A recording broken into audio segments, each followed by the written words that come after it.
Welcome to Deep Trope, where we go deep into fantasy and romance books, one trope at a time. We're your two book besties, gushing over plot, characters, Easter eggs, theories, and of course, our favorite spicy moments. I'm Rachel, romantasy theorist. And I'm Kate, lover of all things dark and spicy. And today is the fourth and final episode of our deep dive into Furybound by Sable Sorensen, Book 2 of the Wolves of Ruin series. This episode will cover chapters 50 through 61 of the book from the perspective of two people who have read the full book. So that means spoilers for both Direbound and Furybound. If you don't know who becomes a siphon yet, pause the podcast and finish reading Furybound before joining us. And before we begin this episode, we also want to take a moment to share what's next on Deep Trope. So we have a few fun things planned in the next few weeks. First, we have a special Metal Slinger mini recap episode planned for June 8th. So if you don't remember anything besides that cliffhanger, don't worry, we've got you covered. On June 11th, we'll also be welcoming Chris K. Haynes onto the pod. Chris is the author of the Memory Puller series and recently released a wonderful romantasy standalone that Rachel and I both loved called Hunted by the Fey Duke. So this will be a spoiler-free episode. No prep necessary, but we will be doing a mini deep dive discussion of Hunted by the Fey Duke on June 16th, which obviously will have spoilers. So we'd highly recommend that you check that book out because we really loved it. It came out on June 4th, so it is available. And then later in the month, we'll be welcoming cozy romantasy author T. Harlow on for another spoiler-free interview. We'll also be sharing our initial reactions to Lightwielder at some point, for those of you who enjoyed our moderately alcohol-fueled initial reaction to Furybound. And then most of July will be dedicated to our next deep dive, The Silversmith by L.J. Claren. So we hope you'll schedule your TBR to read along with us for Hunted by the Fey Duke, Lightwielder, and The Silversmith. We're still a new podcast, so we truly appreciate every like, subscribe, and share. Go ahead, share this with a friend who needs a little spice in their life. Our goal is to make sure every romance and fantasy reader has a book bestie to gush over their favorite theories and their favorite spicy scenes. So be sure to connect with us on social media to join in all the fun. You can find us on Instagram, TikTok, YouTube, and Facebook at Deep Trope Podcast. All right, let's dive into it, just like Stark's about to. Wow. You know what they say, when the ships are rockin', don't come a-knockin'. Kate, you left us off on a major cliffhanger last episode. Care to kick us off with your favorite spicy scene of the book? And mom, aunties, anyone who knows me IRL, and who would clutch their pearls to hear us talk about a spicy scene, this is your reminder to turn this off right now. I would say the same thing, but I'm sure that my mom is going to listen anyway, so just buckle in. All right, so thank you all for your patience. I know I left you on a bit of a cliffhanger last week, but you're all such good girls and good boys to wait for this breakdown. So let's get into it. The scene starts in chapter 49 with Stark bearing his soul to Meryn, sharing his literal thoughts and feelings with her through their shared connection. This is so amazing to see from Stark after watching him suppress his feelings for so long. And I'm not surprised it gets Meryn all hot and bothered.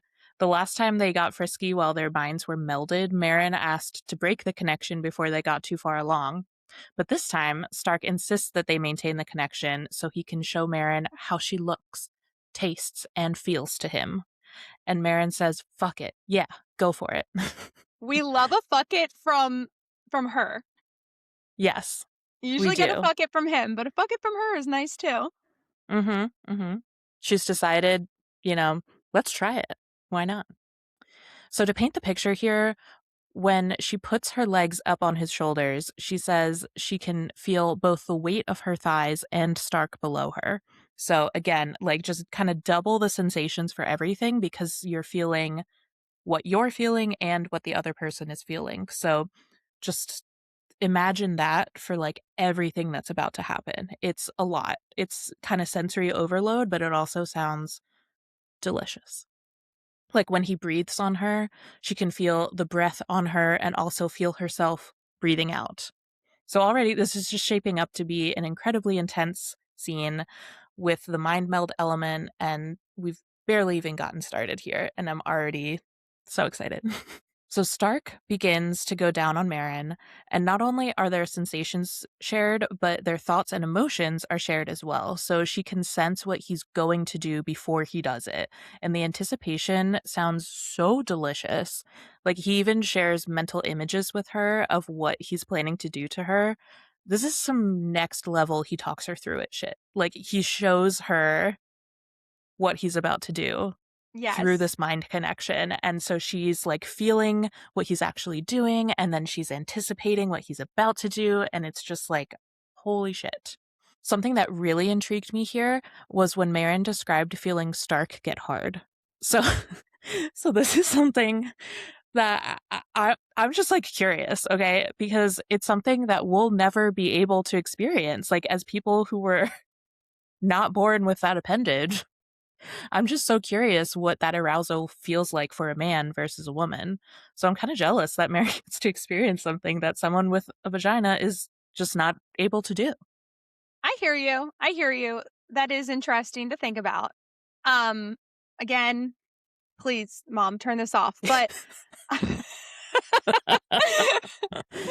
kind of would imagine that a swollen dick would feel like a swollen clit, but like you said, I guess we'll never really know. And like you can't like wrap a hand around it. Anyway, okay. I'm literally the way that I was imagining this is like if you had a clit and then it suddenly grew and became a dick. Right, but like we don't know what that would feel like either. That doesn't help me experience this anymore. I'm like, I really wish that I didn't have the overactive imagination that I did, because it's literally like when we talk about the movie element in my brain, like. Yeah. So like even with that super helpful visual, Rachel, I'm still not sure that I really understand what that would feel like. And I never will. And you know what? That's okay. But Meryn gets to. So sometimes, you just have to watch other people live out your dreams. That's fine. Um, moving on. When Stark enters her, once again, she can feel herself being filled and doing the filling, which we know Stark also feels. So he's also getting sensations that someone born with a dick has never felt before. Obviously, you can feel yourself being filled, but I imagine that it's different, uh, feeling what he's feeling right now than like if he was getting pegged or something, like it's not the same. So listen, we've thrown everything out the window right now, okay? There's no lines anymore. I wasn't expecting that. That's great. Pegging aside, this is my weekly plug. What about the plug? This is my weekly plug for you to finish reading the Throne of Glass series. For those of you who know, you know. Okay, I mean, I'm certainly more intrigued now than I was because how is that relevant? I don't know. Maybe you need to finish the series and find out. God damn it. All right, well, we don't have time for that, Rachel. So the constant barrage of sensations and emotions sounds incredibly overwhelming. Like Meryn is full on losing her mind here. We've called her dickmatized before, but truly she is on another planet in this scene. She's not even able to string together a handful of coherent words.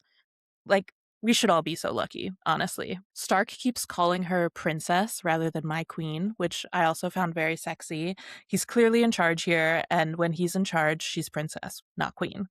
She can lay down her heavy crown for a few incredibly horny minutes and let him call the shots.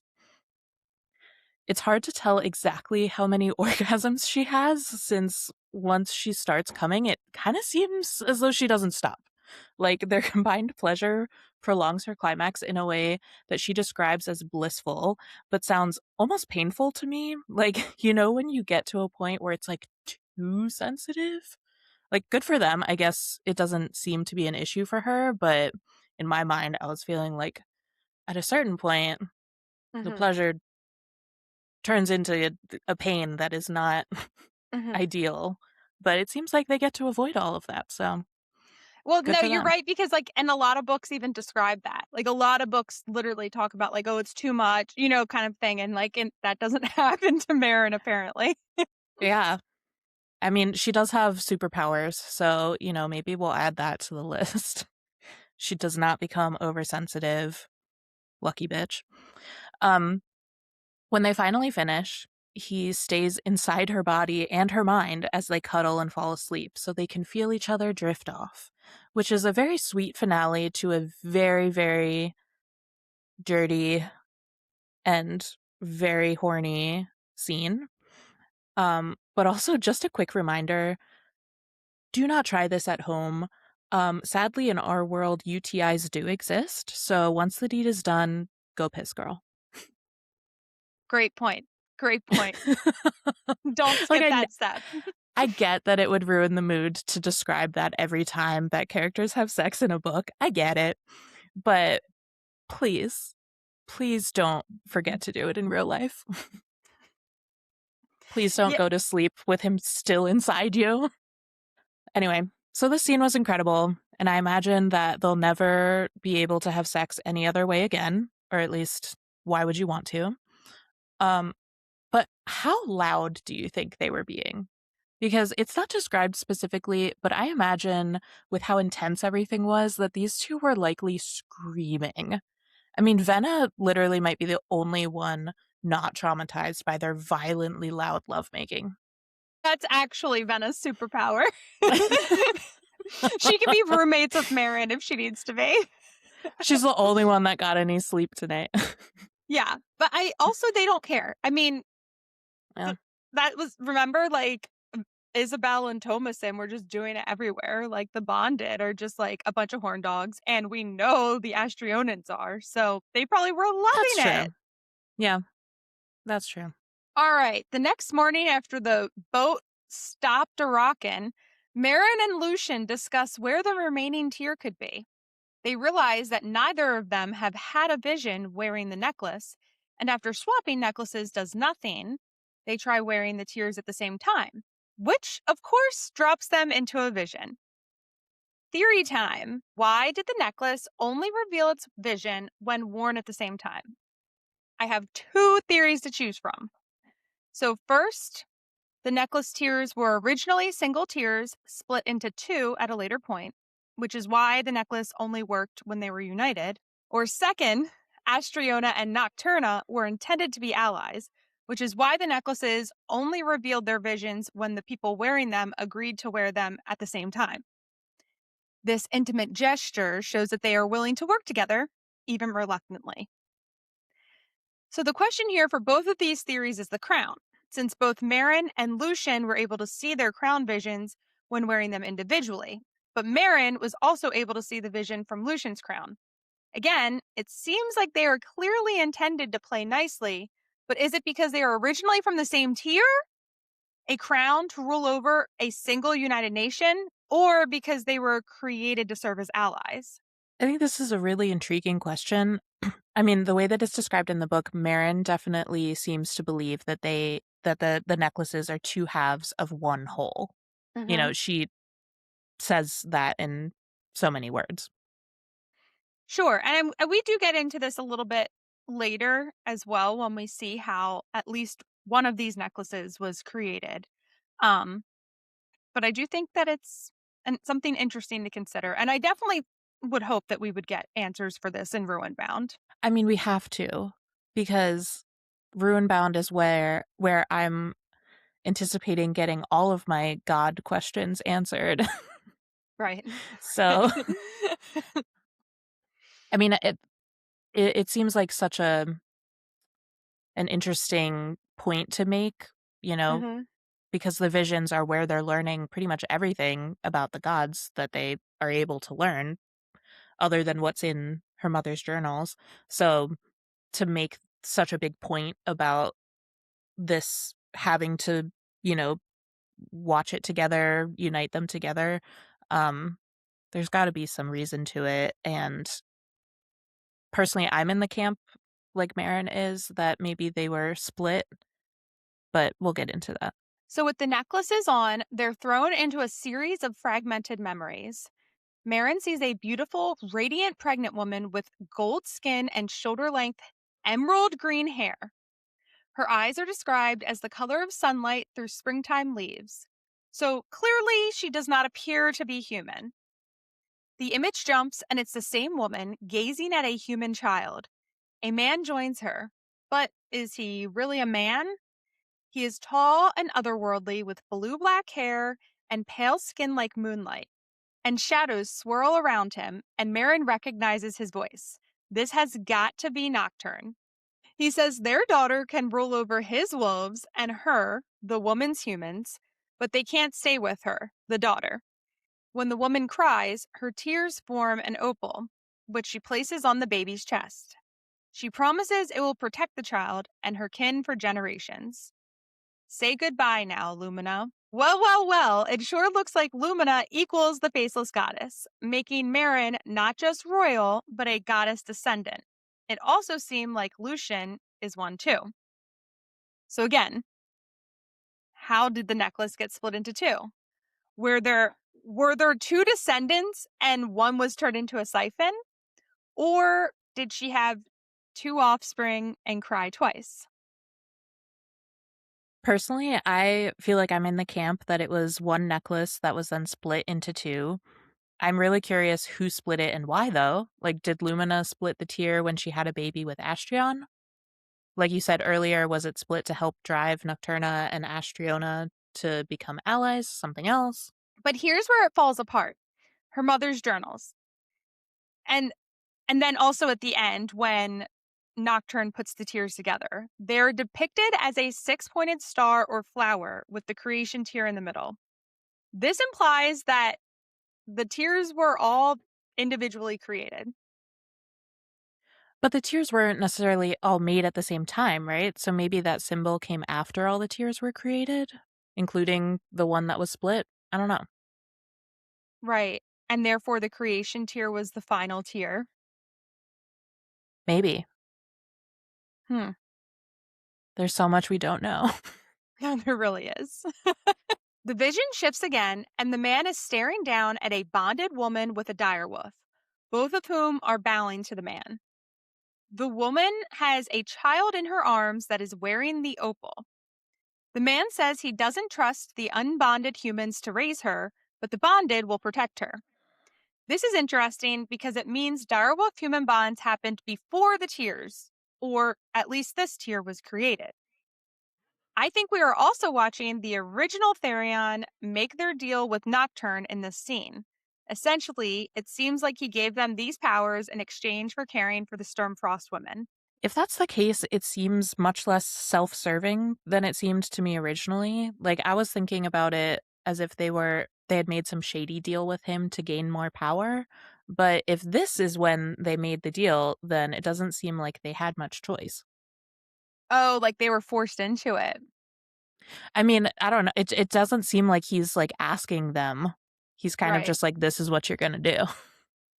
Well, and they were bonded, right? So if he had the dire blade and he rules over the direwolves with the dire blade, they really might not have had a choice.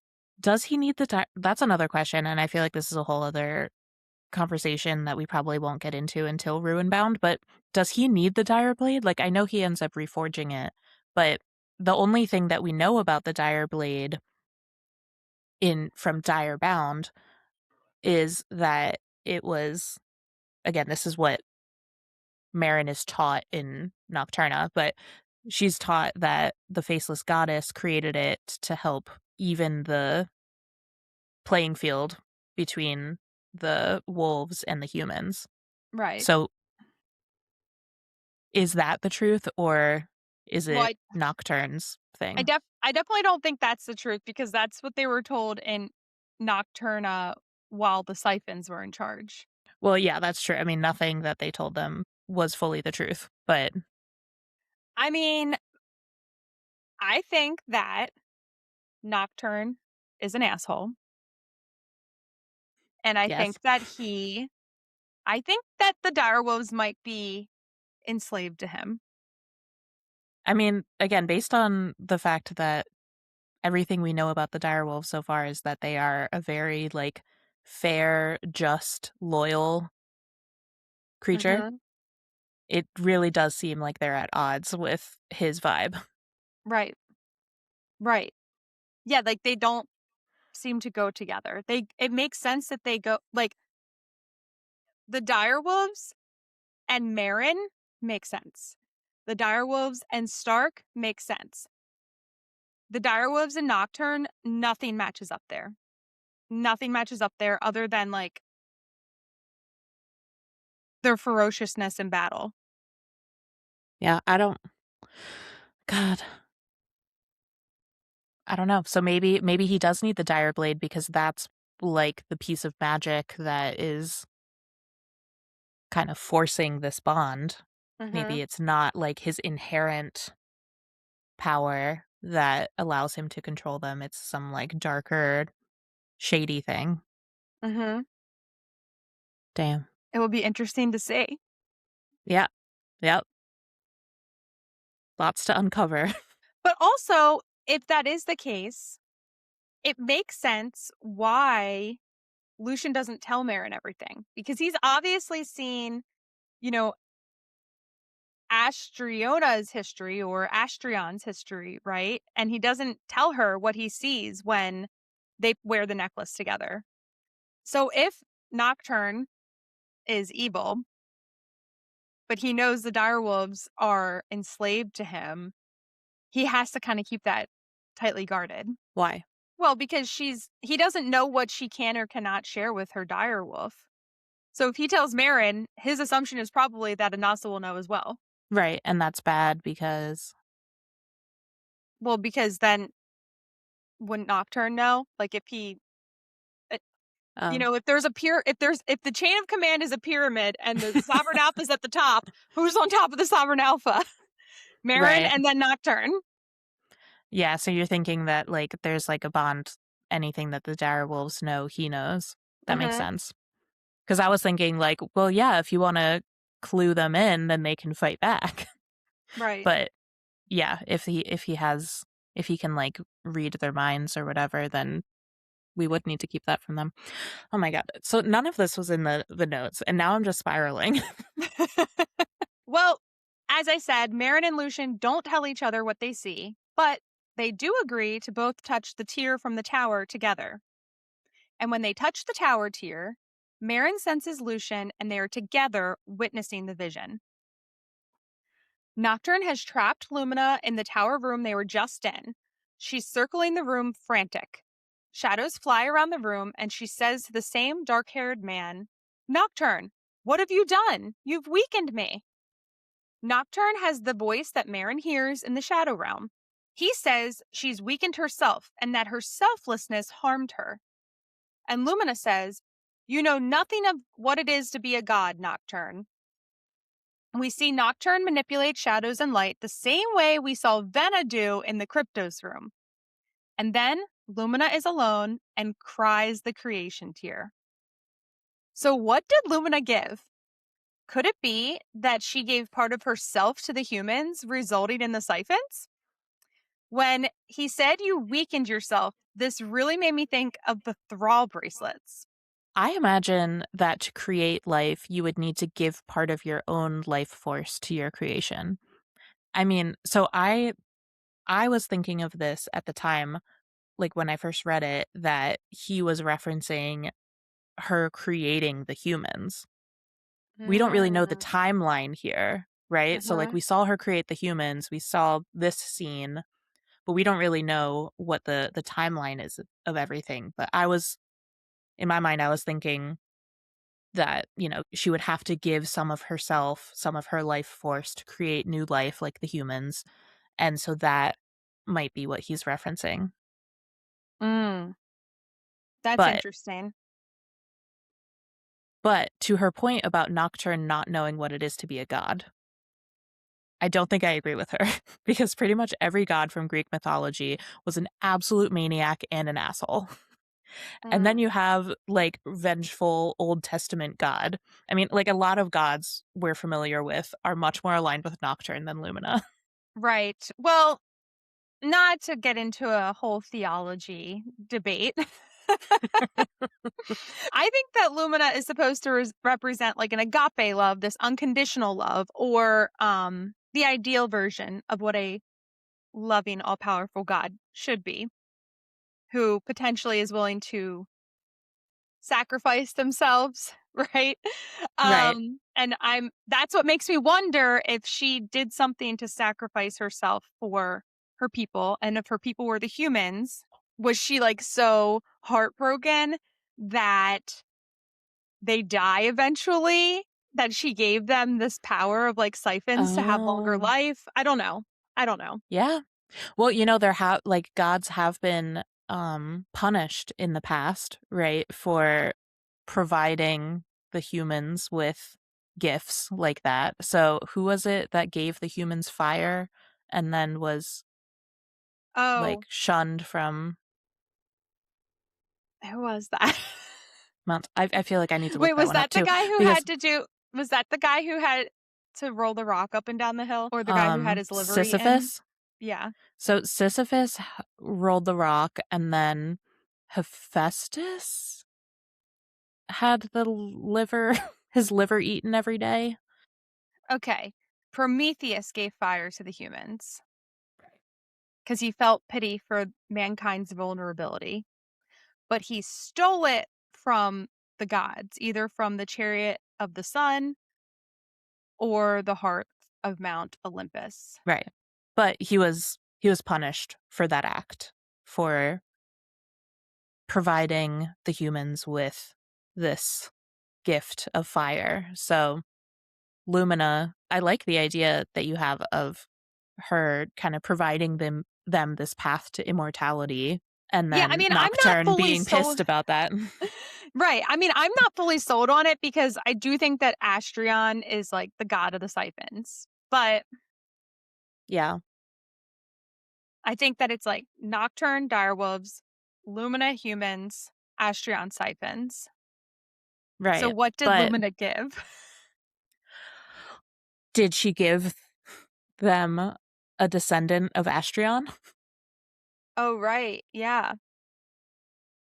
Right? Right. Mm-hmm. Like, is that how she gave them siphons? Is by having a baby with Astrion? It's a great question. I have so many more questions than I have answers for this, but Yeah, and I guess also too, if Lumina did create siphons, like the whole part about how they have to eat other humans to live forever doesn't really, I mean, they don't have to eat them fully. Like the snack humans don't die. right. But if But they yeah, it just is a if they just eat animal blood, they just are like normal people with more yeah. So powers. it is kind of contrary if that was her goal. Right. So Hmm. yeah, we don't know. We don't know what the fuck we're talking about, but we have a lot of ideas. Wait, I think I just solved it. What if Lumina, Kate, you're going to be so excited for this. Okay, hang on. Are you comfortable? I'm ready. What if Lumina gave them runes? We're still stuck on the runes. They matter. They matter, people. She gave them the runes, and that's what gave them powers, so that they could have powers like the gods. But only the bonded. Maybe. Or maybe the siphons are actually covered in runes, and that's why they're all wearing high-necked, long-sleeved outfits. But we've seen Lucien without his shirt, right? Surely. Have we? I don't know. I have in my head. I assume it came from the book, but it might not have. We'll have to double check the scene. The only time we would have is the scene where it's a memory and he's having the orgy before he kills Alistair, or doesn't kill Alistair, before Alistair kills his parents. Right. But I don't know. He could be a never nude. There are dozens of us. Dozens. I'm just saying, we pointed out the fact those high necked outfits, we really were like stuck on that. This could explain it. Girl, I don't have the mental capacity to deal with all of this right now. All right, all right.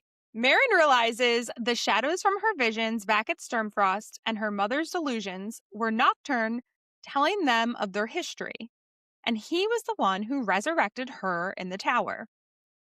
Meryn gets her mother's journals, showing Lucien, but wondering who Astrion is, like we all are. Lucien relents, saying he'll tell her what he saw if she tells him. A classic, I'll show you mine if you show me yours. He saw.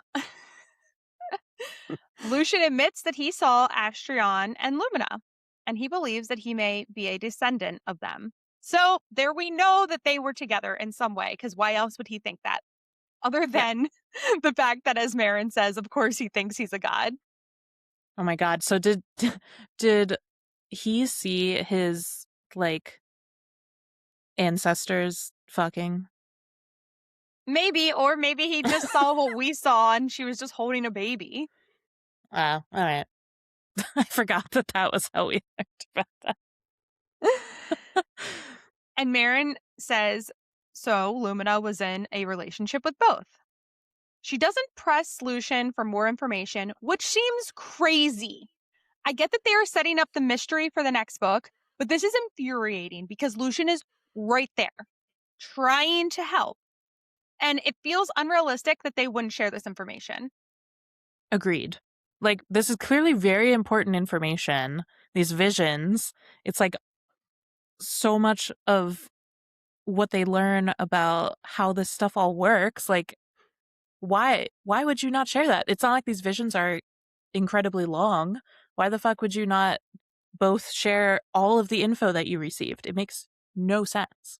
Other than, as we said, potentially because there's something there that he feels he can't share. But I just think it's was crazy he she didn't press him on it. was he like super resistant? I don't remember. Was he super resistant to telling her? It seemed like he was kind of open to it. He like didn't share it, and then Yeah. she asked him to, essentially, and that's what he said. That's what he shared. Okay. But she didn't But press girl, him. Like we just ask we just moved ask a on. second question. Right. Ask for a follow-up. As they look through the journals, they realize where the final tier is. The faceless goddess statue in Linsfall. This felt good because we called it. A little bit. Yeah. We didn't know that there was a tier there, but we knew that it was magical in some way. Yeah, it was warm, remember? It was warm. The- It was snow resistant. That was sus. So Meryn and Stark rift their way into Linsfall, but they have to wait for a bit outside the gates until another traveler arrives who needs to open it. Meryn has not tried to go through walls yet, like we saw Kilistair do in Direbound. I want to see her rift in this way so bad. It is interesting to me that it's a Nocturne-derived power, not a siphon power, because it just seems so much like vampire power. Have you ever seen the show Extraordinary? No. So Never it's heard a of it. show. It's a comedy. It's very funny. It only got 2 seasons, unfortunately, but it's a show about what the world would look like a number of years after everyone over age 18 suddenly gained superpowers. And it's hilarious because some powers are definitely better than others, and some people get really shitty powers. But anyway, there's a guy that can go through walls, but he's not particularly good at it. And at one point, he gets stuck halfway through a wall with his ass hanging out on one end. So I don't really know where I was going with that, but I think basically that was what I had in my mind when you mentioned that Meryn should go through walls. Well, I really wish that we had seen that happen to Killian. Oh my god, that would have been amazing. In his like in that dramatic scene where he just like disappears from the room, if he just like had his ass hanging out and he got stuck in the wall. Oh my god. Great. Well, finally, a cart appears to go through. And when I was reading this, I was convinced it was going to be full of siphons. Like a Trojan horse situation. Yes, I was convinced. I was like, this is full of siphons. It's about to go down. And it was about to go down. But instead of a cart full of siphons, That ancient lady, the Mother Priestess, was there instead, and she shows up at the statue, and Meryn and Stark debate. Should they take her out? Yes. Yes, absolutely. This bitch is creepy as hell and obviously nuts. I know they have like morals and stuff, but I wanted them to kill her on sight. And Stark agrees with you, Kate. But unfortunately, Meryn was torn. After all she's done, now she needs to take out a little old lady. And that hesitation costs them because the priestess pulls out a hammer and breaks into the statue. Shards of rock go flying, and though Meryn spots the tear, the Mother Priestess grabs it before she can. They have this exchange with the Mother Priestess before she breaks into the statue as they try to ascertain whether or not she's under Killian's influence, and the priestess tells them that they have it twisted, that she chose to follow him. And this hit home a bit for me because you know how not all, but many old people are obsessed with Fox News and they will literally believe any and everything they hear on it. So it's this weird situation where you want to be kind and respect your elders because is it entirely their fault if they are brainwashed by the media or are they choosing to be hateful idiots? I mean, yeah, that's the thing. It's like when I talk to somebody who knows, like, understands what they're doing and is still siding with the maniacs, I have a whole another level of disdain Mhm. versus the people who I imagine just don't understand actually what's going on and are just being manipulated by the Fox News, whatever media. Mhm. So, yeah, this bitch knows exactly what she's doing Right. and she needs to die. Yep. Mhm. Well, she soon learns the error of her ways because not only does the tear open a giant hole in the earth, but her hands start to melt too. Ew, it's gross. Stark, Meryn, Bena, and Noemi jump into action, doing everything they can to clear the town as it collapses around them. People are creating bottlenecks at the exits, so Meryn and Stark unite their powers and tear down a wall, relocating it before dropping it so they didn't injure anyone in the demolition. And I really enjoyed this kind of magic and the fact that Meryn actually seems like a strategos here. You can't just blow shit up or people will die on the other side of the wall. I also think this is the kind of thing that gets overlooked in a lot of romantasy and fantasy action scenes. Oh, absolutely. The number of action movies where I'm so distracted thinking about the collateral damage of their destructive tear through a crowded city.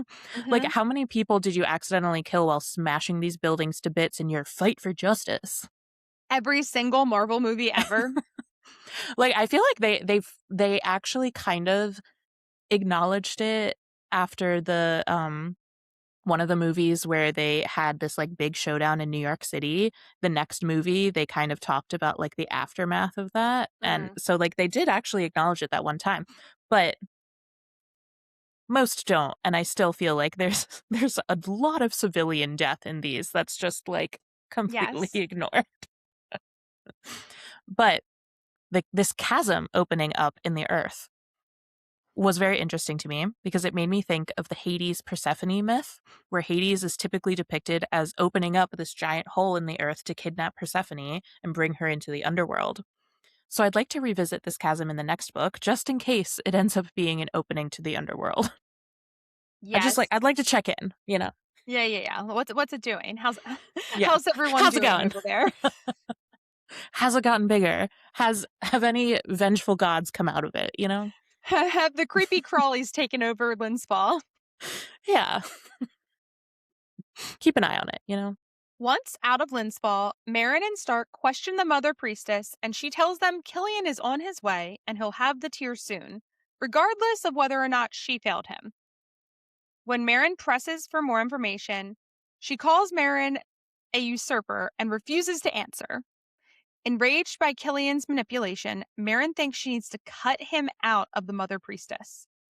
At the thought, her shadows turn into a blade, cutting through her wrists.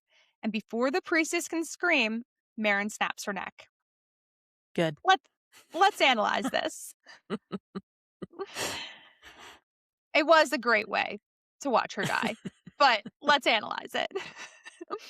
Just like the pack battle at the beginning of the book and her coronation, Meryn's shadows almost had a mind of their own. They appeared at her will, but once engaged, it's almost like the shadows drove her will rather than the other way around. She's not hearing a voice or really describing another person at these times. So, this really makes me think that Meryn truly is a goddess descendant of Lumina and Nocturne, and Nocturne's powers, like Nocturne, are unruly, which brings into question more about who Nocturne is. Is he actually evil, or is he just Deimos, full of loyalty and devotion, but also rage and violence? I mean, the amount of time he's been scheming and planning everything from his underworld prison makes me feel like he's probably a bad guy, since you really can't blame that amount of forethought on an impulsive Deimos rage. But True. I do love whatever trope gives us a villains that don't end up actually being fully evil thing, like we got with the siphons. So, I would be here for it if we found a way to make that happen. But he seems like an asshole.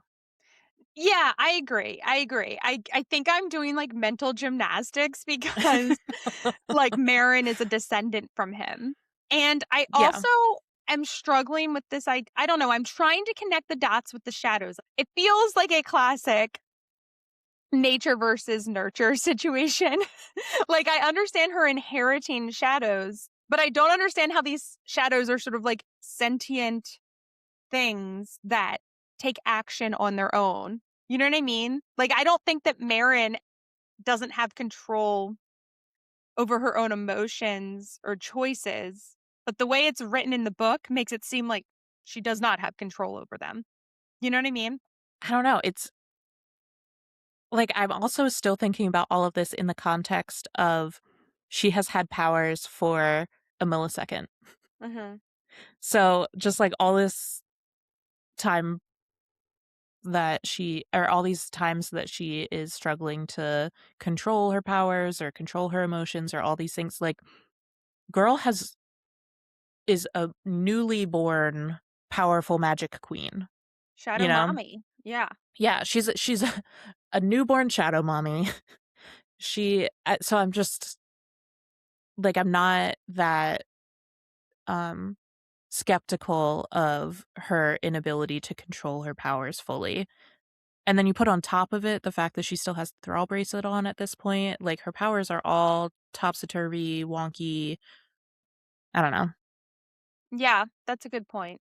That's a good point. I guess it'll be interesting to see what happens in Ruinbound if she has full control over not just the pack powers but also the shadow powers too. Because that's the other thing that's strange. She's able to learn the pack powers so easily and like master them so easily. But then these shadow powers specifically she struggles with. And that's just strange. I mean, I wonder if it's because they're so closely tied to her emotions in a way that maybe the other powers are not so much. Maybe. Or maybe Nocturne is actually stealing the powers from the direwolves rather than granting the powers to the riders. Like, that's why he's able to rift, not because he and the wolves are so connected, like that he has the powers or that they came from him, but because he stole them from the direwolves. Ooh. Well, then he'd definitely be the bad guy. Yes. Okay, we are fully spiraling, as we expected to at this point in the book. Yeah. All right. Meryn uses foresight and can see Jonah is leading a pack of bonded toward them. They make the gut wrenching decision to leave the people of Linsfall behind, believing that Killian's forces have no fight with the commoners, so they should be okay. As they depart, a child's voice rings out, "You're abandoning us, Your Highness?" Meryn promises she'll never abandon them, regardless of who they believe their leader is. She has sworn their life to them. She she explains that she's being pursued and the safest thing she can do for them is to leave.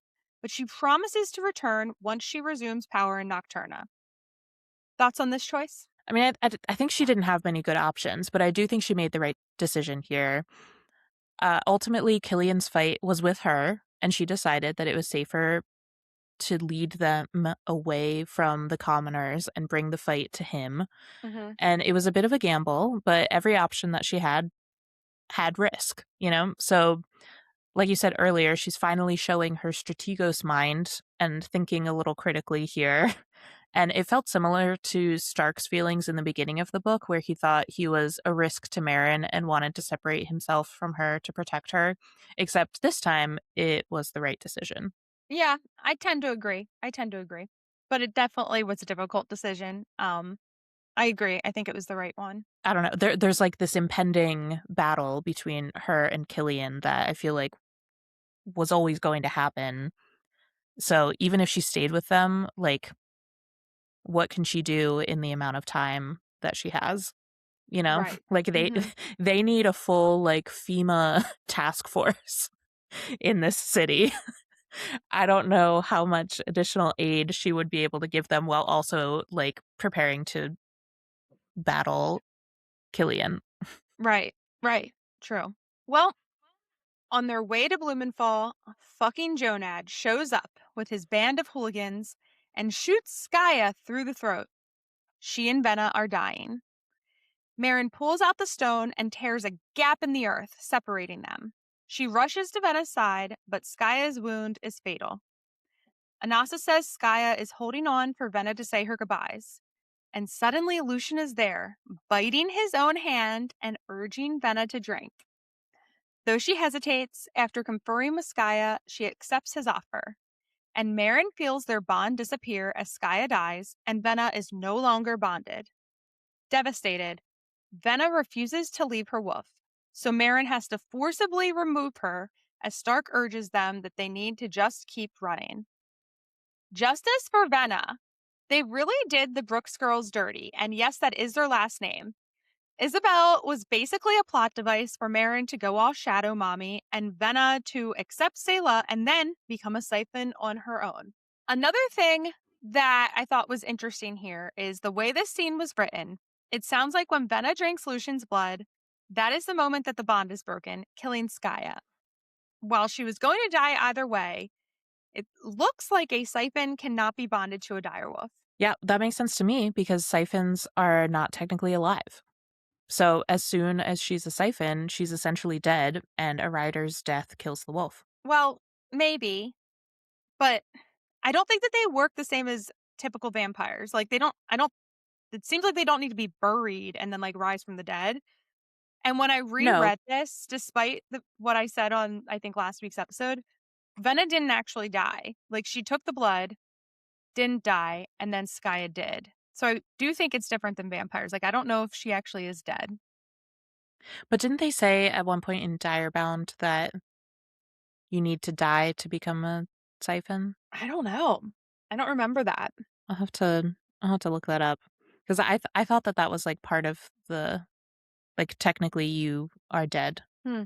Well, anyways, I'm not sure, but while I'm kind of bummed that they did Venna dirty like this, I am also excited to see what Siphon Venna is like.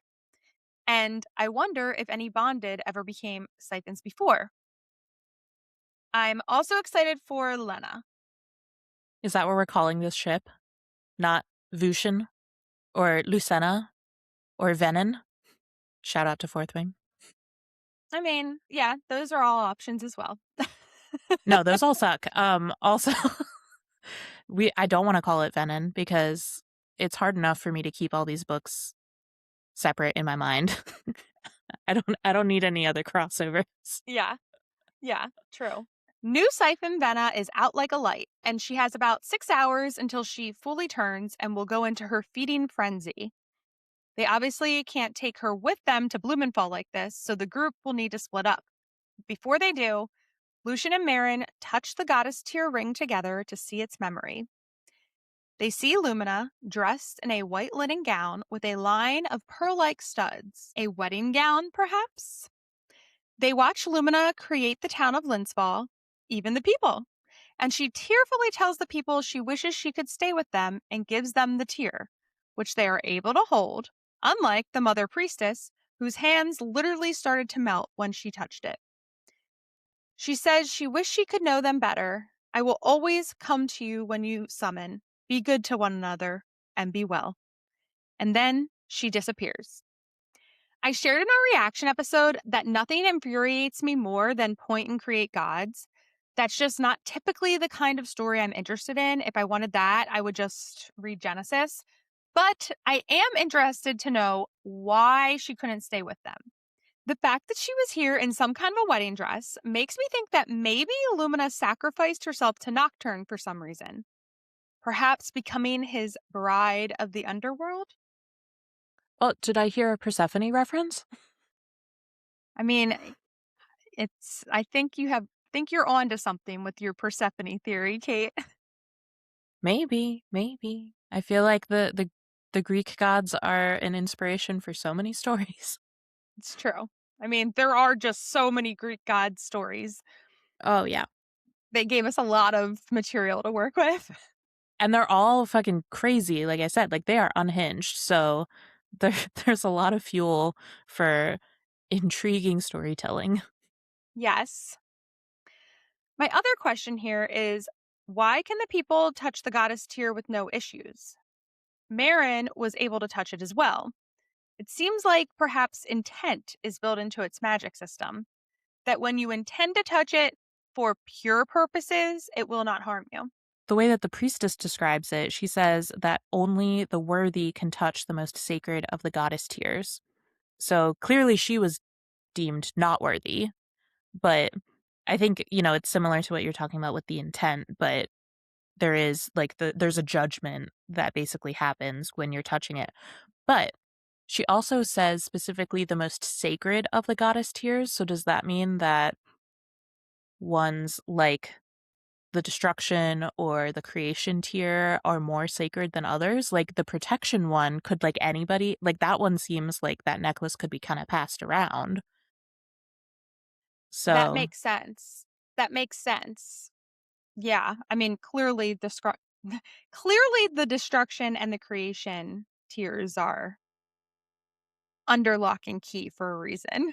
right, yeah, like those ones, the power of them is like you do not want that getting into unworthy hands.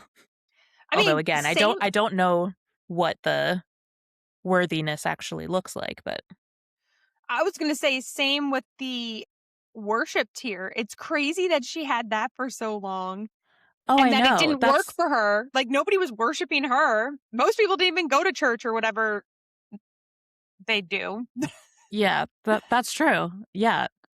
But also the fact that Killian or Killistair is able to use that Oh, one.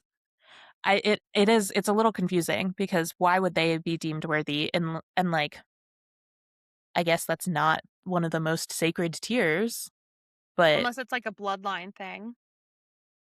yeah. But then yeah, the priestess, why would she have been able to have it? Good question. I So feel like anyway, this for sure we'll find out in Ruinbound because it's come up too many times. Like they're clearly intentionally trying to get us thinking about that. yeah. I Well, don't think it's like the word rune that they've used like 5 times in the whole series that I just can't let go. well, congratulations. You got us thinking about it. You've got us spiraling about it, and now I'm going to probably dream about it because we have just brought up so many new lines of thinking that we weren't even considering when we wrote this episode. So, geez. It's time for the team to split up.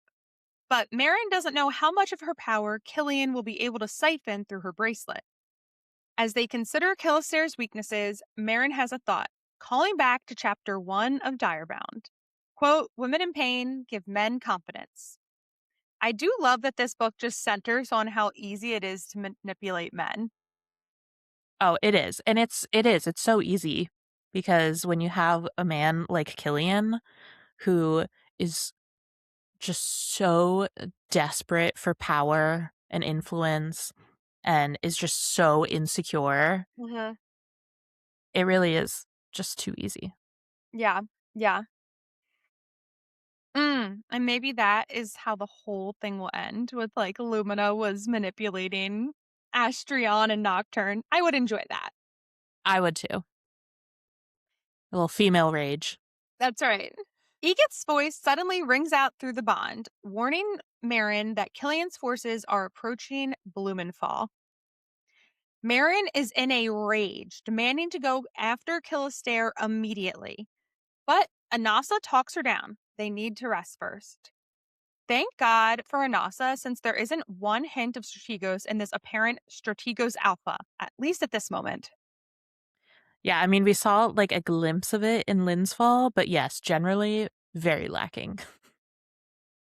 Lucien agrees to take Venna back to Astriona, promising to keep her safe, and he agrees not to let her eat anyone, and reassures Meryn he's helped many siphons through the transition. Before he leaves, we learn exactly where he stands when he gives her both his necklace and his crown. He says, "If you can put your trust in me, I can extend to you the same courtesy, I suppose." Saying he has something precious to her, and now she has something precious of his. This is interesting. He's treating Venna like she compares to his goddess tears, and while they are obviously, yes, very valuable, they don't compare her to a whole person. Do you think he's doing this to earn Meryn's trust? Trying to downplay his feelings for Venna? Or is this truly who he is as a person? I mean, I don't know if I fully agree with you there just in this context. I think most people in power, especially somebody like Lucien, would value the tears more than a single life, to be honest. Like, even if it's Venna, I feel like like the amount of power that these tears have, I feel like he truly does. He probably thinks that Meryn is getting more of the benefit of the doubt here than he is, Yeah. because I just think like they value power above all else. When I say they, I mean powerful men typically. So for him to accept Venna as a kind of collateral for the tears, to me actually feels like he's valuing her extremely highly. Okay. I see what you're saying. That's a fair point. I do see where you're coming from there. Um, and I guess it's Because like also sort like of like a philosophy question, right? Like it's like the train the with this trolley many people. problem. Yes. Yeah, but again, like what how much power does he have without his crown? I still think a lot, but you're right. Not nearly as much. So, I'm just saying, I think like the tears are incredibly valuable. Yeah. Yeah. You're right. So I think this shows exactly how much he loves Venna. Oh, yeah. That's actually okay. I like this. Okay. So we're going to say that Venna was worth all of his power, essentially. I mean, potential like his crown, Mm hmm. Rachel. Yeah. He's a Yeah. king Mm hmm. and he gave away his crown, which is not just a piece of jewelry. It's literally where he gets a lot of his power from. He also has never actually wanted to be king. And Alistair called him out for that as well. True. But this is the first time, apparently, in 1,000 years that he's had a reason to get rid of it. So anyway, I think that this was a fair trade, I guess is what I'm getting at with all of that, is that, he's clearly valuing Venna very highly with this. Yeah, I agree. This is going to be a fabulous love story. They make camp for the night, and Meryn goes to lay down to sleep, telling Stark not to join her because she needs to talk to Killian. Meryn meets Killian in the dream world, pretending that she's been trying to get back to him since the last time they spoke. He pushes her. Why did she leave Astriona when he told her not to? She tells him Lucien forced her to go after the tear, but she killed Lucien and stole his crown for him. No one should have these tears except for them. He knows about her necklace, so she reveals Lucien's too. But Killian still doesn't know about the creation tear from the tower. Together, they make plans for Killian to take Stark and Kratos. When she wakes, Stark is already awake and staring at her. She apologizes to him for what she said, so I'm assuming their bond was open while she was in the Shadowland. If this was an option, why didn't they just do this every time? I don't know. I know a lot of readers had some complaints about this book, and this scene really highlighted to me where it could have been stronger. If we had a little less of Meryn's intentions and we saw her interactions with Stark and her interactions with Kilistair, there would have been an opportunity for a huge mystery about where her loyalties lie and what her next move would be. But that's enough complaints because we're going to get something we desperately need: a bath for Ming and Meryn. Oh, and a spicy scene. So, Kate, do you want to break it down for us? Yes, of course. Though I won't be going into quite as much depth here as we did for the previous spicy scene, because while this one has some nice elements, it also has some that are just not my favorite. So, That's fine, but I will say, um, I actually liked this one better. what? Yeah, I did. But it's disgusting. No, I know. It was this. I mean, it was disgusting, but I don't know. I liked it better. It was more interesting to me than the boat sex. Okay, agree to disagree. This is the classic emotional connection versus like intensity. I guess debate. Yeah. I mean, this one was like playful, which is fun. Yeah, and like primal because it was primal play. Yeah. It was like dirty. Like you described the last one as dirty. I Yeah. don't think the last one was dirty. I feel like the last one was like love. Yeah. I mean, I feel like the sensations were Yeah. anyway. So We can find anything we want to spiral about. There's I'm I'm not going to complain about any of these scenes. You know, they're all good. Yeah. The spice in this book was good. I'm not as much of a fan of the physical dirtiness of this. I prefer like, you know, emotionally or like physically dirty in a sexual way, not in like an actual dirt filth kind of way. I don't know. Yep. So let's just talk about the scene. So it starts with Stark picking Meryn up, telling her she's stinky, like Anasa said, and she needs a bath. So somebody finally said it. That wasn't Finally. Anasa. Finally. Someone calling Ming and Meryn out.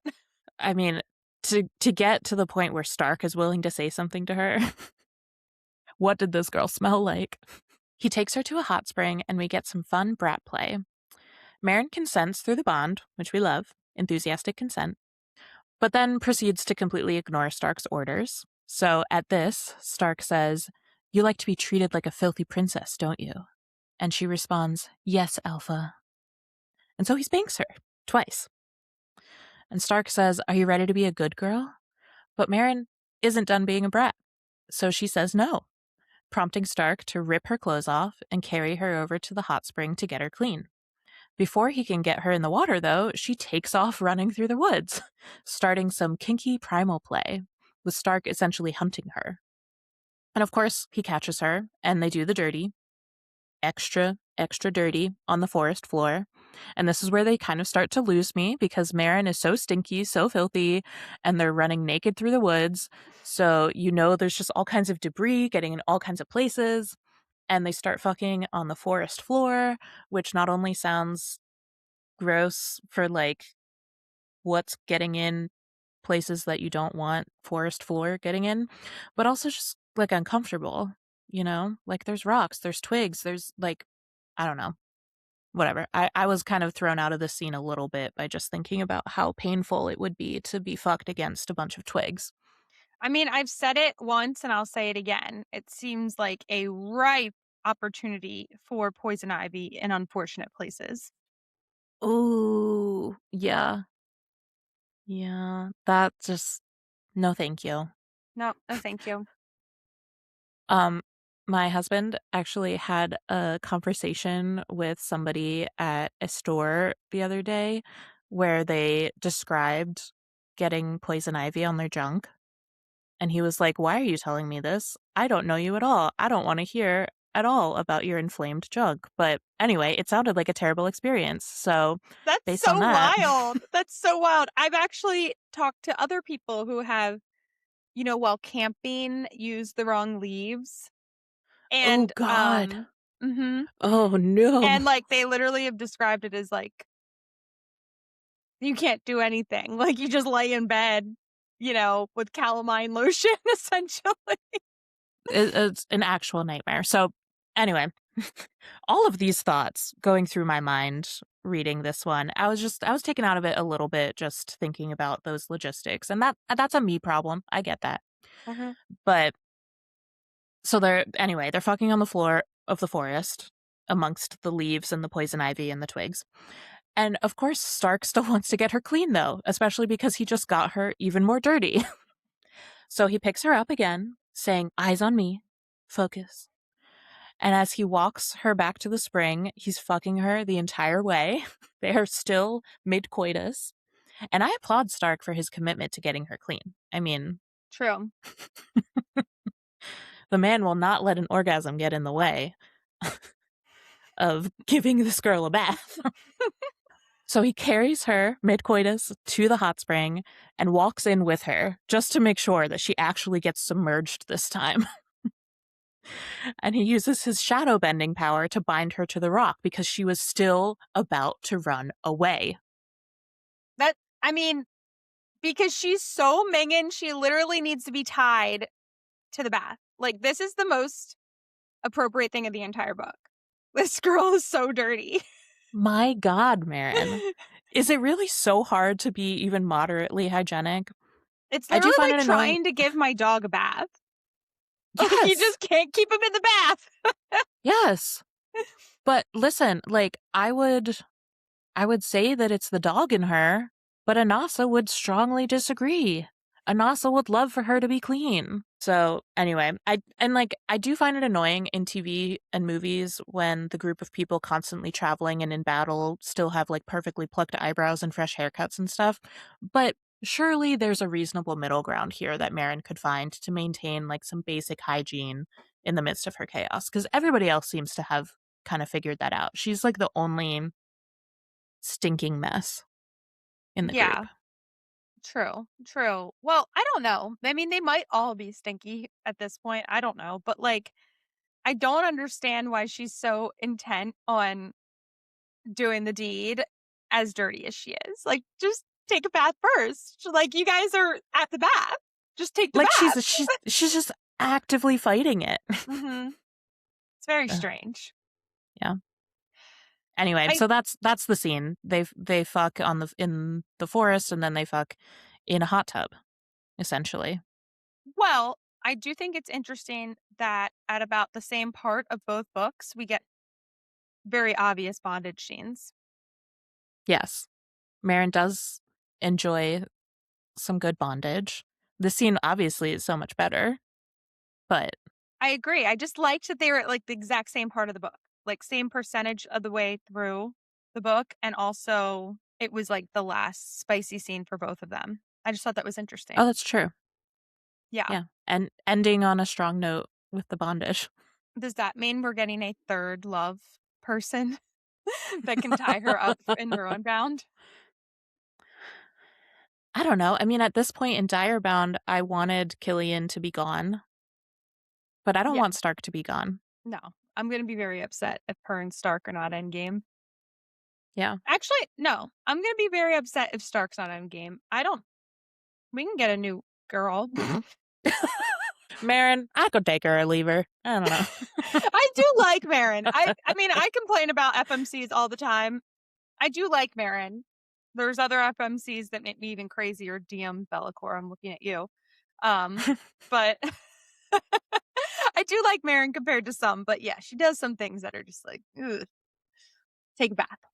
Um, but anyways, afterwards, Meryn and Stark fall asleep together, And as the sun rises, Anasa says, "Rise and shine, kiddos. It's a go time." Or at least that's how I took it. Oh my god, could you imagine if she actually talked that way? I'm like imagining like when my mom would like come up because I wasn't getting up when I needed to, and she would just throw the door open and rip the blanket off the bed. Oh my god. That's what Anasa did. As they approach Blumenthal, Meryn looks at Stark astride Kratos, and they look like, quote, heroes of legend. And we get a god reference, or some dark god of vengeance. Hmm. Is this what Nocturne is? A god of vengeance? Or what Stark will become? And now it's time to enact their plan. Noemi, hidden by Meryn's rifting powers, goes to find Tormund. Her goal is to neutralize him, then bring him to Meryn.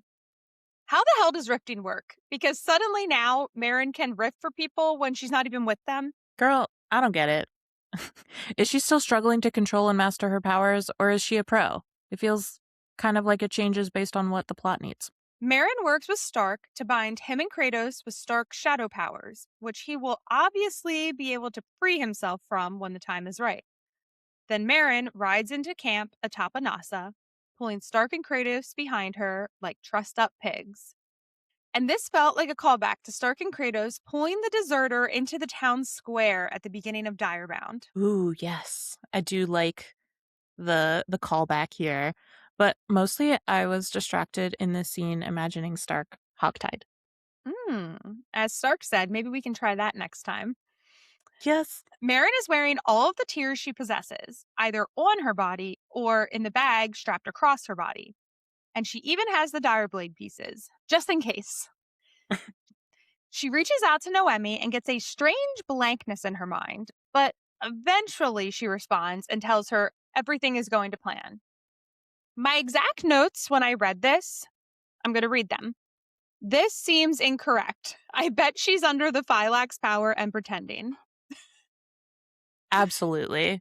The blank mind was a big red flag moment for me too, especially after what happened with Tormund when they were still getting updates that everything was going according to plan, and then he was under the thrall and suddenly Phylax defected. Like, Right, it's the same thing.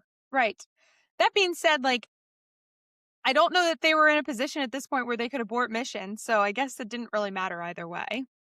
Yeah, but it was weird that it didn't necessarily, like, Meryn still seemed kind of surprised when she found Yes, Noemi in the thrall, you know? yes. Inside the camp, the Phylax won't make eye contact with Meryn. Killister appears and he is totally tweaking. Meryn wonders if Killian's constantly battling with Alistair. He then tells her to take Stark to Tormund as promised, as his prize, and prove to him that she brought the tears or he'll sack the city and kill every bonded. I didn't really understand why Tormund would get Stark and Kratos, but if you recall back at the family dinner earlier in the book, Tormund and Stark had a little spat over who killed the most siphons. So I guess it seems that that rivalry must have stuck in the back of his mind, twisted to some sick need for vengeance after he fell for Killister's charade. And honestly, good for Killian for not believing her ass as well. Like, I know he's the bad guy, but it was such an obvious lie. Like, I do think it's good that he was like, yeah, let me see your tears. And also, you and Stark clearly have a thing going on. I agree. This was a very obvious lie, but I'm still not sure at what point he got wise to her. Like in the Shadow Realm, it felt like he was falling for her lies, even though to us it still felt pretty obvious. Like, this girl does not like you anymore. How delusional are you? Yeah. But it felt like he was falling for it pretty much until she showed up here and he saw Noemi. Like, he explains that he did. So, when do you think he figured it out, though? I kind of think he was always somewhat sus of her, but he was doing the same thing she was of like trying to just get her there with all the things, all the tears, you know? Yeah. I mean, I like to think that he was so delusional that he did believe that that she still loved him. Oh, I think he believed that. I do think he believed that. Like, so sad. So pathetic. Well, Kate, we're now at our most intense chapter yet. We get a ton of action jammed into one chapter. So let's go. Meryn and Anasa drop Stark and Kratos at Tormund's tent. When they leave, she hears Tormund step outside, laugh, and kick Stark. She notes there's something off about Tormund's laugh that fills her with unease. Is it just that he is in the thrall? I feel like all of these, like, they seemed off moments, like Noemi having that weird blank moment. Like, I feel like that's all just connected to the thrall. They're not themselves, and you can feel the weird energy coming from them. Yes, yeah, I agree. Meryn returns to Killastair and builds a shadow wall around them, claiming she only wants him to see the tears.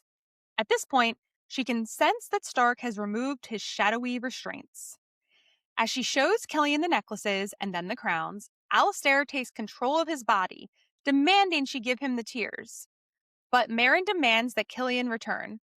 As he does, she feels immense pain. Uh-oh, Stark is in trouble.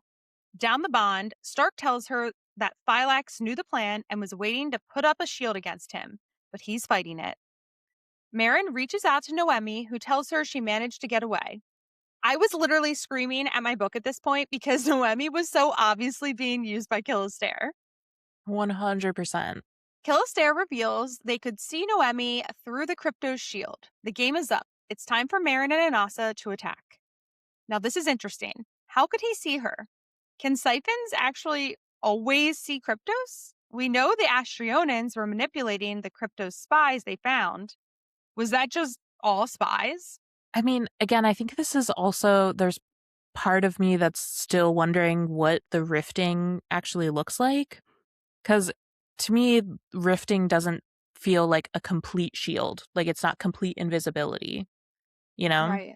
Yeah. So, like, if you kind of know what you're looking for, you could see through it potentially, or at least know that something's happening.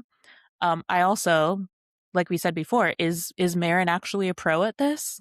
Or is she maybe not as good as she thought that she was, and the rift shield just wasn't that strong? I don't know.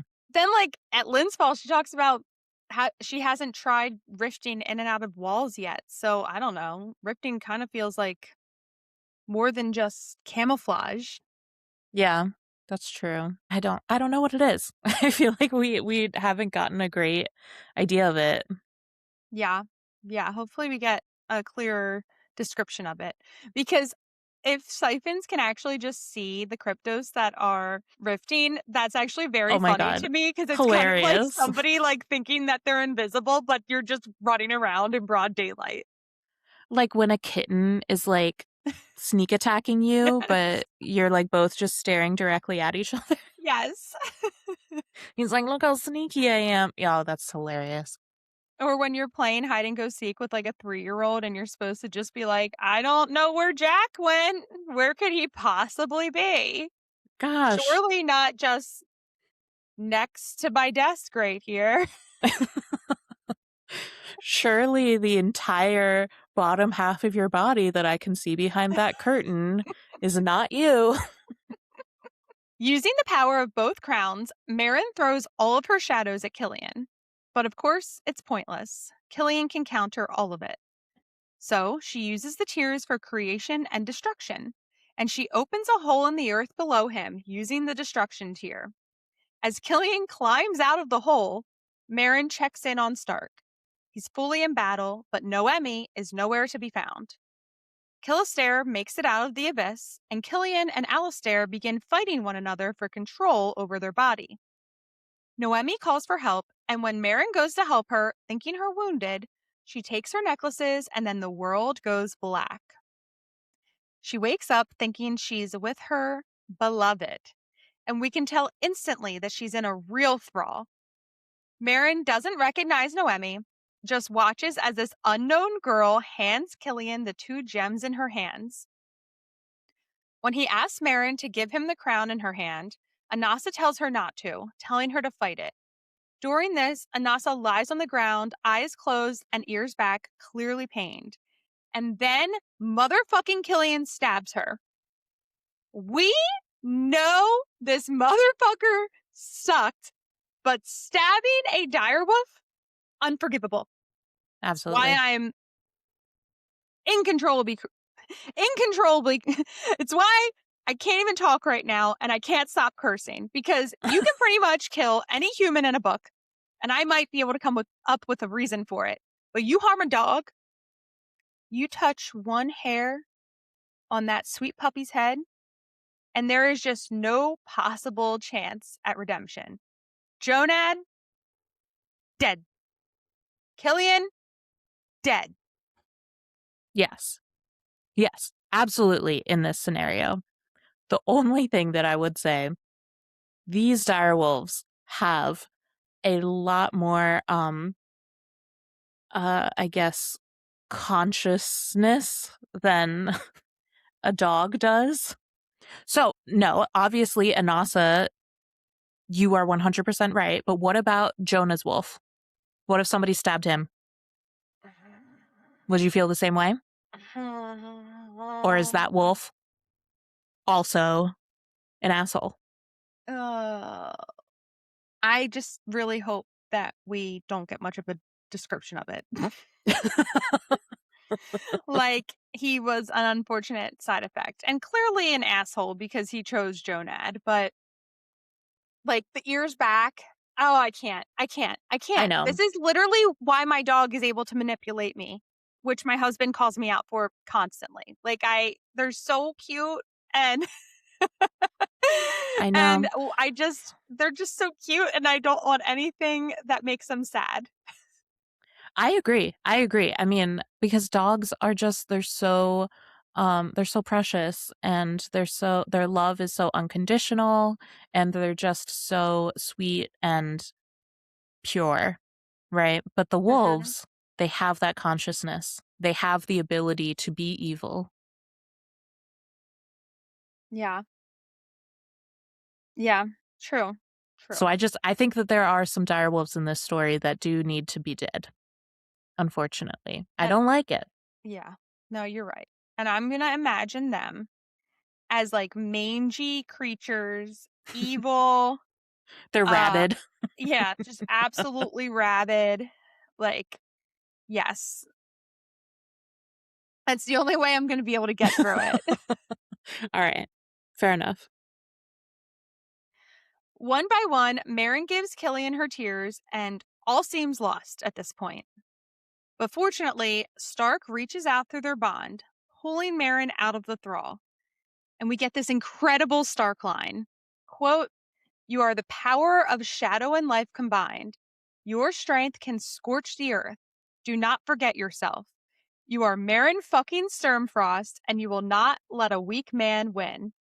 Damn right. That's the kind of hype man we all need. Yes. Once again, this sniveling dickweed has to literally hypnotize her to get her to be on his side. If he'd just been just an ounce less insecure, a little bit less of a pencil dick, and supported Meryn, he might have actually had a chance of getting her to work against Alistair with him. Mm-hmm. Like, I don't know. I feel like there was a scenario where if he was just less of himself, less of this sniveling idiot, like maybe he would have been able to continue manipulating her. I don't know. But thank God he's too fucking stupid for that. And Stark is too good of a man to let Meryn keep falling for it. But damn, what an Yeah, idiot. yeah, true. As Anasa begins to die, Meryn unsheaths her dagger and cuts through Killian's wrist, sending the goddess tear ring flying. This instantly breaks Noemi's thrall. And then Noemi gets what everyone who has ever been abused by a man wants and stabs Killastair in the groin, and then Meryn beheads him. Good for her. A strange bluish smoke pours from Killian's decapitated, bleeding neck, and she sees the glint of Alistair's blue eyes again, and then it disappears. So, is Alistair actually dead? let's look at the facts. So, on one hand, he was beheaded, and we saw his blue eyes, so we know that he was in Killian's body. This is a tried and true method of killing siphons. On the other hand, he had all but one tear in his possession at the time of the beheading: the 2 necklaces, the 2 crowns, and the creation and destruction tears. So he was incredibly powerful at this point. We know Alistair is moving from body to body through blood magic. When he dies, when Killistair, in theory, dies, we see blue smoke pour from his bleeding neck. It specifically uses those words. When Killian disappeared at the end of Direbound, he basically turned into smoke and flew away. So, could that have happened here? What do you think? I don't know. When I read this initially, I was definitely not fully convinced that he was dead because of the smoke and just because it seemed like that all kind of came to a head very quickly. I don't know. Like the final battle just seemed to be over very quickly. But like you said, the blue smoke, it gave me pause. But if they're setting Nocturne up to be the big bad in the next book, can Alistair really measure up as a comparable threat? Unless maybe he's actually Astrion? That might be the only way that I think that he's not dead, is if he's actually Astrion somehow. Otherwise, if he is just a powerful siphon, you know, he, even a very powerful one, he was beheaded before the transference ritual thing. Like, we don't know exactly what that looks like, but it seems like it's some kind of a process for the transference magic. Mm-hmm. And no kind of transfer happened before the beheading. So if he is just a siphon, that should have killed him.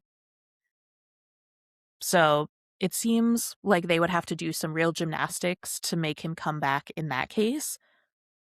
But if he's Astrion, Yes. that's what's in my head now. Well, and that Because makes yeah. sense. That makes sense too, because like Alistair, this whole thing started with Alistair and the thrall bracelets because he was just like into like Frankensteining shit. You know what I mean? Like he was like a mad genius discovering different forms of blood magic, right? So he Mhm. obviously had to discover some kind of blood magic that even made this whole transference thing possible. And is it because like he somehow made some sort of a deal with Astrion and allowed Astrion into his body? So actually it's not Alistair moving from body to body, but it's Astrion moving from body to body. And Alistair was the first body. Like Nocturne moving through the Therion line. Yeah, sort of. Yes. Yes. Yeah. I mean, again, I feel like if that's not the case, if this has nothing to do with Astrion, then Alistair better be dead. Because otherwise there's some real gymnastics that they would have to do to make that make sense to me at all. Agree. And So we'll I see. also, yeah, you also had like the question. I see in our notes you had a question about like, were there even any other siphons around that he could have been transferred to? And I had the same question. Right. I literally went through them all. I'm like, the only way is if there was a siphon that we weren't aware of. For Mhm. instance, while Meryn was out cold, if Noemi was turned to a siphon, but she wouldn't have been able to be because she would have woken up way too soon. You know what I mean? Yeah. Like, or I'm No, that sorry, wouldn't there wouldn't be enough time for her to wake up and be turned. yeah, Like the that wouldn't timing have didn't work. worked. Yeah. Yeah.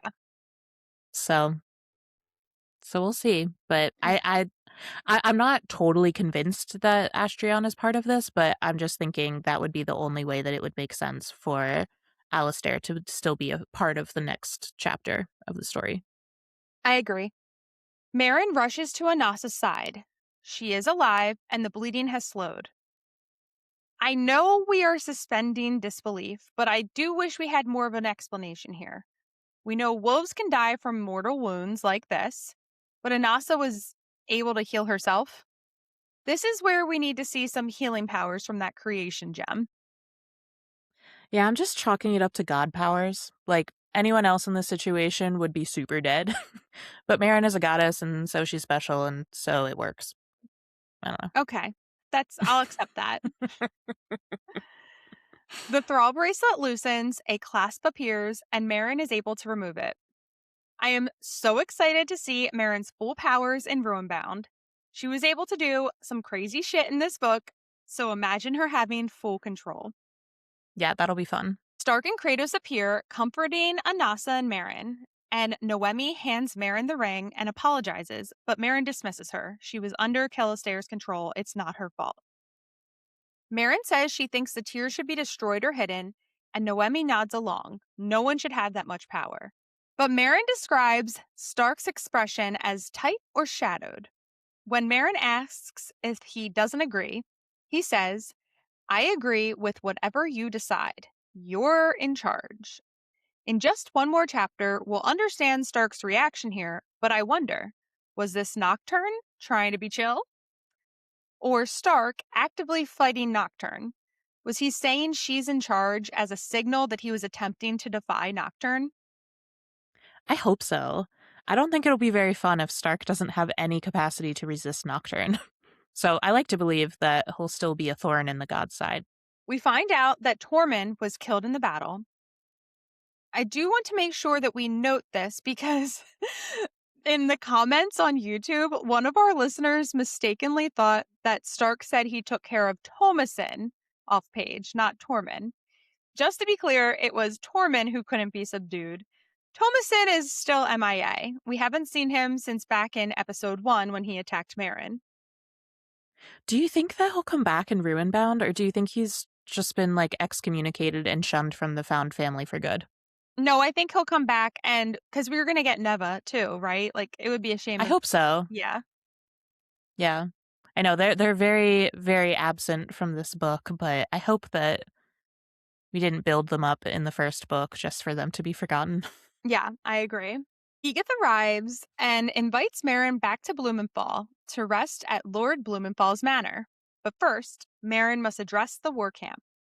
She says that she will not hold them accountable because they were under Calistair's control, and tells them they will rebuild together, and any of them who do not believe in her that they can leave now without punishment. I have major issues with this speech.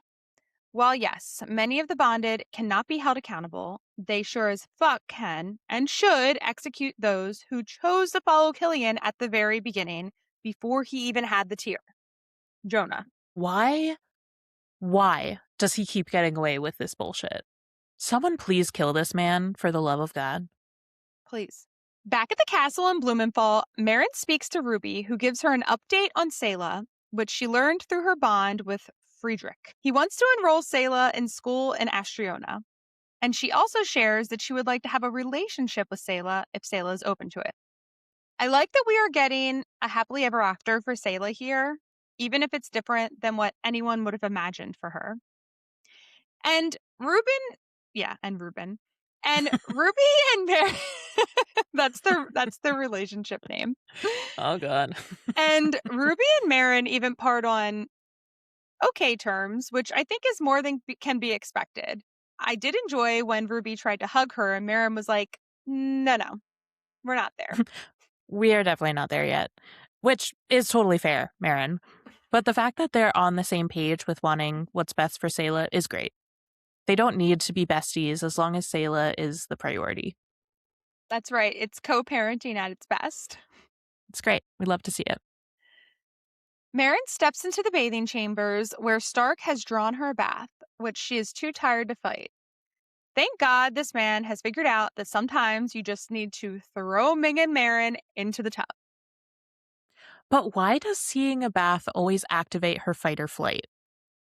Like, what feral instinct does she have that makes her have to either be tired to the point of exhaustion or literally bound to the tub to get clean?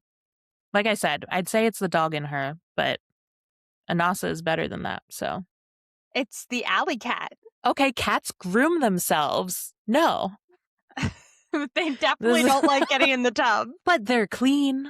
They have other ways of keeping themselves clean. True. True. And Meryn says, "You're right. Stark licks me clean." Oh my god. Do not do that to this man. Do not make him eat your filth. After he bathes her and they get a little rest, Stark doesn't get to rest long. He wakes in the Shadow Realm, which he hasn't told Meryn that he has access to yet. Stark is unsure what needs to stay a secret because of his family's oaths versus what was just Sigrid being withholding. She kept secrets from her wolf, Genikos, and she also encouraged him to be careful of what he shares with Kratos. Okay, well, what the fuck was his family's oath? We know it was to Nocturne, but what was it? I mean, did they take care of the Sturmfrost line and help Nocturne free himself? Like, was that their deal? Or, I don't know. Because, like, if it's just to Nocturne, then why would it have taken 500 years to get a Sturmfrost queen back on the throne? If that was, like, their end goal was to help Nocturne, why would it have taken so long for them to get any traction? That's really interesting. Well, we know why took them 500 years because he needed the tears. Right, but to get the tears, like, the Sturmfrost queen is part of that as the descendant of Lumina. Mm-hmm. So it still feels like the plan would still involve the Sturmfrosts collecting the tears. Right. I don't know. Yep. It Great just question. Hopefully we find out in Ruinbound. But here we get confirmation that Nocturne is the source of Meryn's shadow powers and that he is her other god ancestor. right. So she's definitely not a secret Astrion descendant. I know I had originally had my doubts, but her shadow powers did pretty much disprove that already. So I get it. But we do still feel strongly that Astrion is the Brightbane ancestor along with Lumina because of Lucien's vision. Correct. So at least that's clear. Yes. Yes. We finally have those answers. Nocturne appears and seems sharper edged than usual, even sharper than reality. Is this like an uncanny valley thing? I don't know what that is. The uncanny valley, that's like when, like, a good example is like when a video game is like, you can the animation is good enough, but it's still that it like feels real, but it's still, you can tell that it's off, you Oh, know? okay. I Or thought you were like gonna make I was gonna say I have played Sonic the Hedgehog. Like I really don't play oh no, video I don't games. play video games.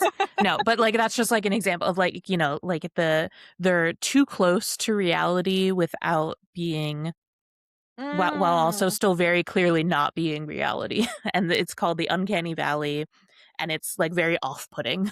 It's like when they describe someone as they smile too wide. Like Yeah. that's like in a lot of stories, like something that's not human attempting to seem human. So then they over smile and it's like, well, that's definitely not human. Yeah. Yeah, it's off just enough for you to be very unsettled. Mm-hmm. We learn that Nocturne has access to all of Stark's thoughts, which sounds very similar to the Alistair Killian scenario. The way that he controls Stark in this chapter was really giving me the same vibes as Killister, but obviously Nocturne is stronger than Alistair and will pose a greater threat to Stark, but Stark is also definitely stronger than Killian. Mm-hmm. So I don't know, it might end up being a better fight. Right. Like Killian and Alistair, they were like bickering. I don't know. I just don't see Killian being able to put up like a very good fight against anybody that he's up against. True. But so I feel like even though the vibes are kind of similar here, I feel like Stark is going to be, I don't think we're going to see them bickering. I think it's going to be a little more intense than that. Right. Nocturne punishes Stark for not obeying him by uniting the goddess tears. And Stark asks, why him? Why now? Why didn't Nocturne free himself before? And here we learn that Nocturne has tried, but without the tears, he was only able to whisper to Stark's family, not appear completely. Nocturne uses the phrase, "She had me so tightly imprisoned. It is only now, her tears nearly united, that I can come to your family like this." So now we know for certain it was Lumina who imprisoned Nocturne.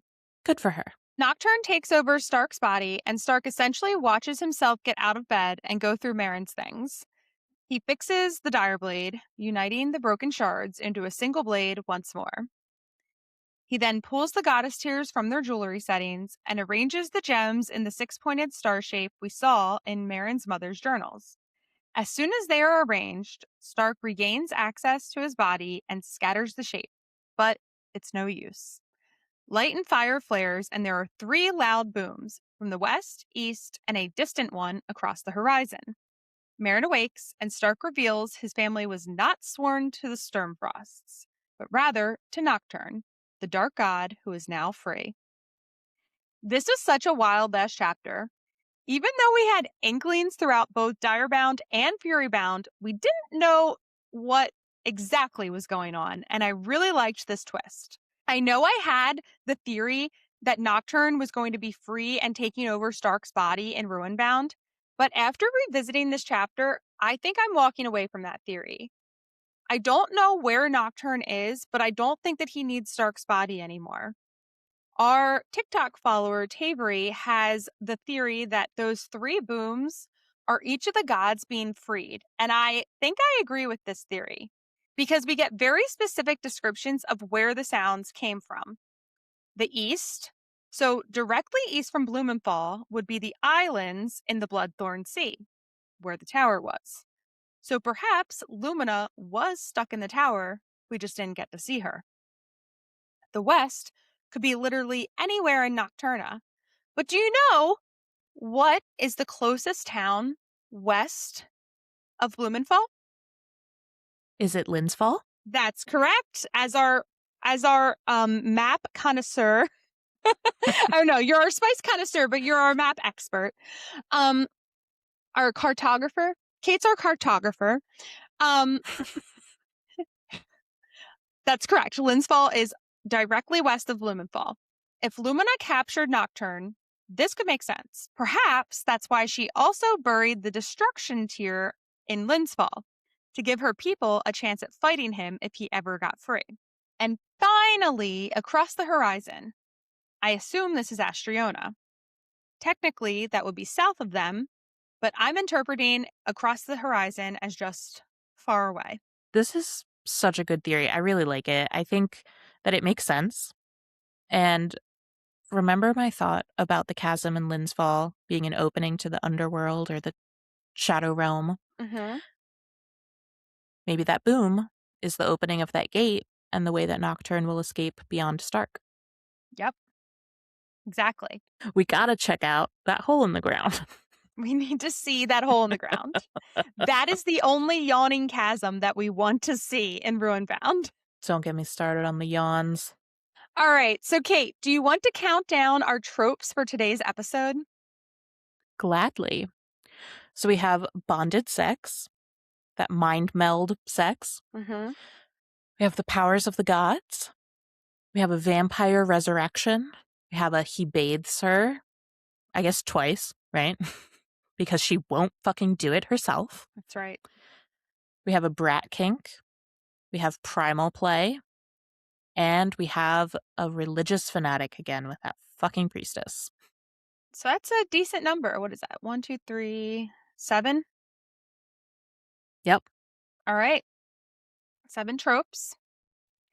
Well, since this is really the end of our Wolves of Ruin coverage, I think we should just go through some of our top Ruinbound theories before we end the episode. So, Perfect.